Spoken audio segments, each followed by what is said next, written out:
Man vēlme izpētīt robotus ir ļoti, ļoti līdzīga tai bērnišķīgajai vēlmei kaut ko salauzt vai mētāt bumbu, jo tas ir tikai viens no pasaules aspektiem, elektronika un spēja likt kādam mehānismam darīt, ko tu gribi, lai viņš dara.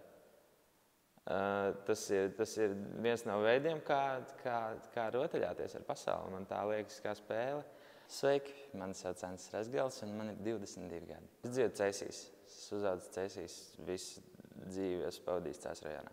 Kādu laiku nodarbojos ar programmēšanu un nedaudz paeksperimentēju elektronikā, un līdz ar to loģisks turpinājums tam visam bija robotika, apvienojot elektroniku un programmēšanu, cenšoties padarīt mašīnas pēc iespējas interaktīvākas un svarīgākas un interesantākas un tam līdzīgi.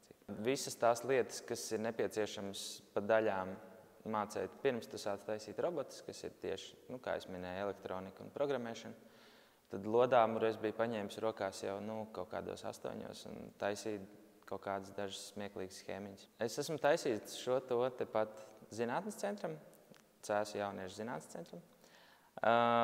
Un vesela kaudzi no parastākajiem hobijistu robotiņiem, restīvi visādas līniju sekotājus vai maziņas sumo robotus,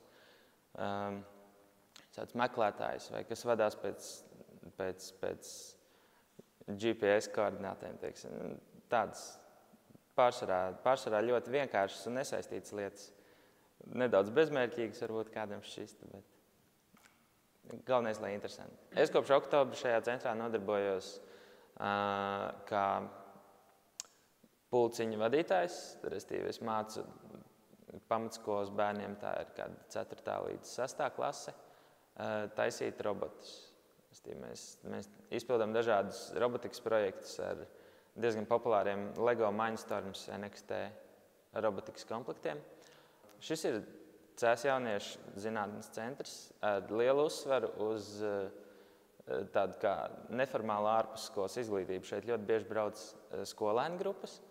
Un šī ir vieta, kur tu vari pārbaudīt dažādas fizikas principus, teiksim, uz savas ādas. Lielākā daļa no izstādēm šeit ir ļoti lielā kontrastā ar klasisku muzeju. Mēs par šo vietu domājam kā par zinātnes muzeju vai par zinātnes zoodārzu. Un tas kontrasts ir tāds, ka muzejā ir visur salikts zīmītes, lai cilvēks neko neaiztiek. Un šeit cilvēks tiek iedrošināts, lai viņš pilnīgi visu aiztiktu. Pilnīgi visas ekspozīcijas šeit ir domātas, lai tu viņām pieskārtos, viņas aptaustītu, viņas pakustinātu, paspaidītu pogas, paraustītu kloķīšus un skatītos, kas notiek. Kad bērni mēģina saplēst traukus vai mētā, netīras bumbas pret stikliem vai jebko, bērni eksperimentē. Viņi nodarbojas ar fiziku. Un bērniem ir ļoti nepieciešams, lai viņi intuitīvi saprastu fiziku. Viņiem ir nepieciešams saplēst pāris traukus, lai zinātu, ka trauki plīst, ja viņus met no virsmas 50 cm augstuma. Cilvēkiem būtu jāinteresējas par robotiem, jo tā ir nākotne, jo tas ir pilnīgi acīm redzami nākošais solis mūsu attīstībā. Tas būs tas instruments, tas mūsu spēju pagarinājums, kas uzlabos mūsu dzīvi.